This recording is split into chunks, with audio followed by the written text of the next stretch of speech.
Chennai super king gold খুঁজতে গিয়ে একজন ডায়মন্ড হারিয়ে ফেলল। আমার তো অন্ততপক্ষে তাই মনে হচ্ছে।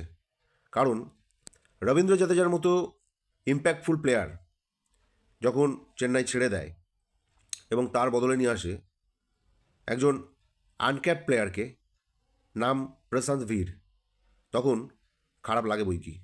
কিন্তু চেন্নাই সুপার কিং যখন নিয়ে এসছে তাকে, এবং আইপিএল হিস্ট্রিতে আনক্যাপ প্লেয়ার হিসাবে সবচেয়ে বেশি, সবচেয়ে বেশি মূল্য দিয়ে যাকে কেনা হয়েছে, প্রায় 14 কোটি 20 লক্ষ রুপিতে, তাহলে কিছু তো ব্যাপার আছে তার মধ্যে।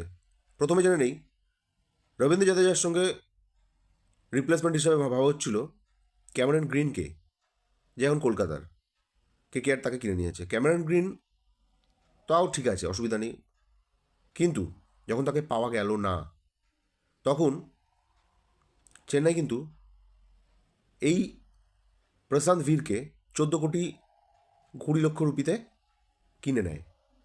আমরা জানি গত বছর রবীন্দ্র জাদেজা এবং স্যাম কারেনকে চেন্নাই সুপার কিং ছেড়ে দিয়েছিল, তার বদলে সঞ্জু স্যামসং পেয়েছিল। আর দরকার ছিল জাদেজার মতো একজন দক্ষ এবং ক্ষিপ্র ফিল্ডার, ব্যাটার এবং বোলার অলরাউন্ডারের। কিন্তু তারা কতটা করতে পেরেছে সেটা সেটা একটা প্রশ্ন। সৈয়দ মুস্তাক আলী ট্রফিতে দুর্দান্ত পারফর্ম করেছে এই প্রশান্ত বীর, ইউপি থেকে বিলং করে। এখন বাকিটা সময় বলবে সে জাদেজার সমকক্ষ হতে পারবে কি পারবে না। ব্যাটে বলে নয় সে সমকক্ষ হতে পারবে, কিন্তু ফিল্ডিংয়ে কি সে টেক্কা দিতে পারবে স্যারে জাদেজার মতো?